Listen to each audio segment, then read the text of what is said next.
ಶಾಲಾ ಜೀವನ ಈಗ ಮೊದಲಿಗಿಂತ ತುಂಬಾನೇ ಬದಲಾಗಿದೆ ಅಲ್ವಾ? ಇವತ್ತಿನ ಜಗತ್ತಲ್ಲಿ ಒಳ್ಳೆ ಅಂಕಗಳು ಮಾತ್ರ ಸಾಕಾಗಲ್ಲ. ಜೀವನದಲ್ಲಿ ನಿಜವಾಗ್ಲೂ ಯಶಸ್ಸು ಗಳಿಸಬೇಕಂದ್ರೆ ಅದಕ್ಕೂ ಮೀರಿದ ಕೆಲವು ಕೌಶಲ್ಯಗಳು ಬೇಕೇ ಬೇಕು. ಹಾಗಾದ್ರೆ ಬನ್ನಿ, ಆ ಕೌಶಲ್ಯಗಳು ಯಾವುವು ಮತ್ತು ಅವುಗಳನ್ನ ಹೇಗೆ ನಮ್ಮದಾಗಿಸ್ಕೊಳ್ಳೋದು ಅಂತ ಒಟ್ಟಿಗೆ ಸೇರಿ ನೋಡೋಣ. ಮೊದಲನೇದಾಗಿ, ಇವತ್ತಿನ ವಿದ್ಯಾರ್ಥಿ ಜೀವನದಲ್ಲಿರೋ ಒತ್ತಡವನ್ನ ಸ್ವಲ್ಪ ಅರ್ಥ ಮಾಡ್ಕೊಳ್ಳೋಣ. ಇದು ಬರೀ ಓದಿನ ಟೆನ್ಷನ್ ಅಲ್ಲ, ಬದಲಾಗಿ ಎಲ್ಲಾ ಕಡೆಯಿಂದಲೂ ಬರುವ ಒಂದು ಹೊಸ ರೀತಿಯ ಒತ್ತಡ. ಹಾಗಾದ್ರೆ ಇವತ್ತಿನ ದಿನದಲ್ಲಿ ಒಬ್ಬ ವಿದ್ಯಾರ್ಥಿ ನಿಜವಾಗ್ಲೂ ಯಶಸ್ಸು ಕಾಣಬೇಕಂದ್ರೆ ಏನೆಲ್ಲ ಬೇಕು? ಕೇವಲ ಒಳ್ಳೆ ಮಾರ್ಕ್ಸ್ ಒಂದೇನಾ, ಅಥವಾ ಅದನ್ನೂ ಮೀರಿದೇನಾದ್ರೂ ಇದೆಯಾ? ಈ ಪ್ರಶ್ನೆಗೆ ಉತ್ತರ ಹುಡುಕೋದು ತುಂಬಾನೇ ಮುಖ್ಯ.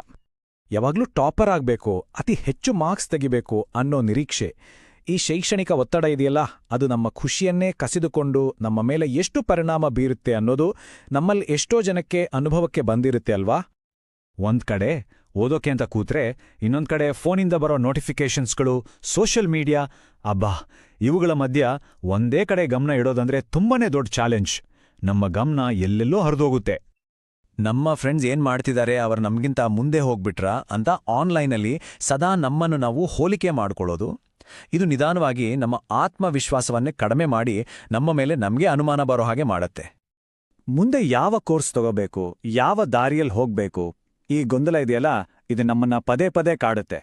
ನಾನ್ ಯಾರು, ನನ್ನ ನಿಜವಾದ ಗುರಿ ಏನು ಅನ್ನೋ ಪ್ರಶ್ನೆಗಳು ನಮ್ಮನ್ನ ದಿಕ್ಕು ತಪ್ಪಿಸ್ಬೋದು. ನೋಡಿ, ಈ ಎಲ್ಲಾ ಸವಾಲುಗಳನ್ನ ಎದುರಿಸೋಕೆ ನಮ್ಗೆ ಕೆಲವು ವಿಶೇಷ ಸ್ಕಿಲ್ಸ್ ಬೇಕು. ಆದ್ರೆ ಬೇಜಾರಿನ ಸಂಗತಿ ಅಂದ್ರೆ ಇವುಗಳಲ್ಲಿ ಹೆಚ್ಚಿನವನ್ನು ನಮ್ಮ ಶಾಲಾ ಪಠ್ಯಕ್ರಮದಲ್ಲಿ ಹೇಳಿಕೊಡುವುದೇ ಇಲ್ಲ. ಬಹುಶಃ ಅದೇ ಇವತ್ತಿನ ದೊಡ್ಡ ಸಮಸ್ಯೆ. ಈ ಸ್ಲೈಡ್ ನೋಡಿ, ಎಷ್ಟು ದೊಡ್ಡ ವ್ಯತ್ಯಾಸ ಇದೆ ಅಂತ ಗೊತ್ತಾಗುತ್ತೆ. ಒಂದ್ ಕಡೆ ಶಾಲೆಗಳು ಕೇವಲ ಅಂಕಗಳ ಮೇಲೆ ಗಮನ ಕೊಡುತ್ತೆ, ಆದರೆ ಇನ್ನೊಂದ್ ಕಡೆ ನಿಜವಾದ ಜೀವನಕ್ಕೆ ಬೇಕಾಗಿರೋದು ಸರಿ ಮನಸ್ಥಿತಿ ಮತ್ತೆ ಪ್ರಾಯೋಗಿಕ ಕೌಶಲ್ಯಗಳು. ಈ ದೊಡ್ಡ ಅಂತರವನ್ನ ತುಂಬೋದು ಹೇಗೆ? ಇದನ್ನೇ ನಾವು ಕಾಣೆಯಾದ ಪಠ್ಯಕ್ರಮ ಅಂತ ಕರಿಬೋದು. ಅಂದ್ರೆ ಕ್ಲಾಸ್ ರೂಮ್ನಲ್ಲಿ ಕಲಿಸಿದ, ಮನೆಯಲ್ಲಿ ಮುಕ್ತವಾಗಿ ಚರ್ಚೆ ಮಾಡದ, ಆದರೆ ಜೀವನದಲ್ಲಿ ಗೆಲ್ಲೋಕೆ ಅತ್ಯಗತ್ಯವಾದ ಕೌಶಲ್ಯಗಳು. ಹೀಗಿರುವಾಗ ನಾವು ನಿಜವಾದ ಸವಾಲುಗಳಿಗೆ ಸಿದ್ಧರಾಗೋದು ಹೇಗೆ? ಸರಿ, ಹಾಗಾದ್ರೆ ಇದಕ್ಕೆ ಪರಿಹಾರ ಇಲ್ವಾ? ಖಂಡಿತ ಇದೆ. ಈ ಅಂತರವನ್ನ ತುಂಬೋಕೆ ಒಂದು ದಾರಿ ಇದೆ. ಅದೇ ಸ್ಟೂಡೆಂಟ್ ಗ್ರೋತ್ ಜರ್ನಿ. ವಿದ್ಯಾರ್ಥಿಗಳ ಸರ್ವಾಂಗೀಣ ಬೆಳವಣಿಗೆಗೆ ಸಹಾಯ ಮಾಡುವ ಒಂದು ವಿಶೇಷ ಪ್ರಯಾಣದ ಬಗ್ಗೆ ಈಗ ತಿಳಿಯೋಣ. ಇದರ ಅಡಿಪಾಯ ಕಾಂಪಿಟೆನ್ಸಿ ಮಾಡೆಲ್. ಸರಳವಾಗಿ ಹೇಳ್ಬೇಕಂದ್ರೆ ಕೇವಲ ವಿಷಯದ ಜ್ಞಾನ ಅಷ್ಟೇ ಅಲ್ಲ, ಆ ಜ್ಞಾನವನ್ನ ಬಳಸೋ ಸ್ಕಿಲ್ ಜೊತೆಗೆ ಪಾಸಿಟಿವ್ ಮನೋಭಾವ, ಈ ಮೂರೂ ಸೇರಿದಾಗ ಮಾತ್ರ ನಮ್ಮಲ್ಲಿ ನಿಜವಾದ ಶಾಶ್ವತವಾದ ಸಾಮರ್ಥ್ಯ ಬೆಳೆಯುತ್ತೆ. ಈಗ ಇನ್ನೊಂದು ತುಂಬಾನೇ ಇಂಟ್ರೆಸ್ಟಿಂಗ್ ಕಾನ್ಸೆಪ್ಟ್ ನೋಡೋಣ. ಇದು ನಮ್ಮೊಳಗೆ ಇರೋ ಒಂದು ಅದ್ಭುತ ಸಿಸ್ಟಮ್ ಬಗ್ಗೆ ಹೇಳುತ್ತೆ. ಅದೇ ನಮ್ಮ ಮೆದುಳು, ದೇಹ ಮತ್ತು ನಮ್ಮ ನಡವಳಿಕೆ. ಈ ಮೂರೂ ಹೇಗೆ ಒಂದಕ್ಕೊಂದು ಕನೆಕ್ಟ್ ಆಗಿದೆ ಅಂತ ನೋಡಿ. ಒಂದು ಸಣ್ಣ ಉದಾಹರಣೆ ತಗೊಳ್ಳೋಣ. ಪರೀಕ್ಷೆ ಬಗ್ಗೆ ನೆಗೆಟಿವ್ ಆಗಿ ಯೋಚನೆ ಮಾಡಿದ್ರೆ ಅದು ಮೆದುಳಿನ ಕೆಲಸ. ತಕ್ಷಣ ನಮ್ಮ ಹೃದಯ ಬಡಿತ ಜೋರಾಗತ್ತೆ, ಕೈ ಬೆವರುತ್ತೆ, ಅದು ದೇಹದ ಪ್ರತಿಕ್ರಿಯೆ. ಮತ್ತು ಕೊನೆಗೆ ಓದೋಕೆ, ಕೂರೋಕೆ ಮೂಡೇ ಇರ್ನ, ಅದು ನಮ್ಮ ವರ್ತನೆ. ಸೊ ಈ 30 ವಾರಗಳ ಪ್ರಯಾಣದಲ್ಲಿ ಪ್ರತಿ ವಾರ ನಾವು ಹೊಸ ಹೊಸ ಜೀವನ ಕೌಶಲ್ಯಗಳನ್ನ ಕಲಿತೇವೆ.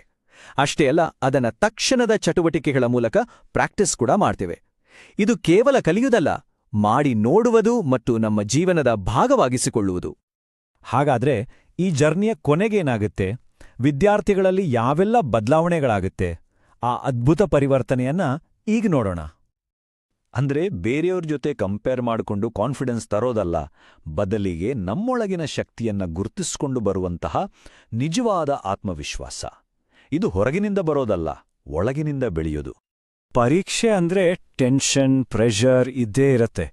ಆದ್ರೆ ಅದರಿಂದ ಪೂರ್ತಿ ಸುಸ್ತಾಗ್ಬಿಡ್ದೆ ಅದನ್ನ ಸ್ಮಾರ್ಟಾಗಿ ನಿಭಾಯಿಸೋದಿದೆಯಲ್ಲ, ಅದು ನಿಜವಾಗ್ಲೂ ಒಂದು ಸೂಪರ್ ಪವರ್ ಇದ್ದ ಹಾಗೆ. ಸುತ್ತಮುತ್ತ ಎಷ್ಟೇ ಡಿಸ್ಟ್ರಾಕ್ಷನ್ಸ್ ಇದ್ರೂ ಬೇರೆ ಎಲ್ಲವನ್ನೂ ಮರೆತು ಒಂದೇ ವಿಷಯದ ಮೇಲೆ ಆಳವಾಗಿ ಗಮನ ಕೊಡೋ ಸಾಮರ್ಥ್ಯ, ಇವತ್ತಿನ ಜಗತ್ತಿನಲ್ಲಿ ಇದಕ್ಕಿಂತ ದೊಡ್ಡ ಸ್ಕಿಲ್ ಇನ್ನೊಂದಿಲ್ಲ ಅಲ್ವಾ? ಒಟ್ಟಾರೆಯಾಗಿ ಹೇಳೋದಾದ್ರೆ ಈ ಪಯಣ ನಮ್ಮನ್ನ ಕೇವಲ ಒಬ್ಬ ಒಳ್ಳೆ ಸ್ಟೂಡೆಂಟ್ ಆಗಿ ಮಾಡೋದಿಲ್ಲ, ಬದಲಿಗೆ ಮಾನಸಿಕವಾಗಿ ಬಲಿಷ್ಠ ಮತ್ತು ಭಾವನಾತ್ಮಕವಾಗಿ ಬುದ್ಧಿವಂತ ವ್ಯಕ್ತಿಗಳಾಗಿ ರೂಪಿಸುತ್ತೆ. ಸರಿ, ಹಾಗಾದ್ರೆ ಈ ಅದ್ಭುತ ಪಯಣವನ್ನ ಶುರು ಮಾಡೋದು ಹೇಗೆ? ನಮ್ಮ ಭವಿಷ್ಯದ ಕಡೆಗೆ ಒಂದು ಉತ್ತಮ ಮೊದಲ ಹೆಜ್ಜೆ ಇಡಲು ಸಿದ್ಧರಾಗೋಣ. ಒತ್ತಡ ಅನ್ನೋದು ಸಹಜ, ಆದ್ರೆ ಅದು ನಮ್ಮ ಕಂಟ್ರೋಲ್ ತಪ್ಪೋಗೋವರೆಗೂ ಕಾಯೋದ್ಯಾಕೆ? ಅದನ್ನ ನಿಭಾಯಿಸೋಕೆ ಈಗ್ಲೇ ಕಲಿಯೋದು ಬುದ್ಧಿವಂತಿಕೆ. ಭವಿಷ್ಯದ ಬಗ್ಗೆ ಗೊಂದಲ ಇರೋದು ಕೂಡ ಕಾಮನ್, ಆದ್ರೆ ಆ ಗೊಂದಲ ಭಯವಾಗಿ ಬದಲಾಗೋಕೆ ಬಿಡಬಾರದು ಅಲ್ವಾ? ಆತ್ಮವಿಶ್ವಾಸದಿಂದ ಸವಾಲುಗಳನ್ನ ಎದುರಿಸೋಕೆ ಈಗಲೇ ಸಿದ್ಧರಾಗೋಣ. ನಮ್ಮ ಭವಿಷ್ಯವನ್ನ ನಾವೇ ರೂಪಿಸ್ಕೊಳ್ಳೋಕೆ ಬೇಕಾದ ಸ್ಕಿಲ್ಸ್ ಕಲಿಯೋಕೆ ಇದಕ್ಕಿಂತ ಒಳ್ಳೆ ಸಮಯ ಇನ್ನೊಂದಿಲ್ಲ. ಈ ನಿರ್ಧಾರ ಜೀವನದ ಒಂದು ಪ್ರಮುಖ ತಿರುವಾಗಬಹುದು. ಒಂದು ಮಾತು ನೆನ್ಪಿರ್ಲಿ, ಪ್ರತಿಯೊಬ್ಬರೂ ಹಂತ ಹಂತವಾಗಿ ಬೆಳಿಬೋದು. ಯಶಸ್ಸು ಅಂದ್ರೆ ಕೇವಲ ಅಂಕಗಳಲ್ಲ, ಸಂತೋಷದಿಂದ ಮತ್ತು ಆತ್ಮವಿಶ್ವಾಸದಿಂದ ಬದುಕೋದು. ಈ ಪ್ರಯಾಣ ಆ ಅದ್ಭುತ ಜೀವನಕ್ಕೆ ಒಂದು ದಾರಿಯಾಗ್ಲಿ.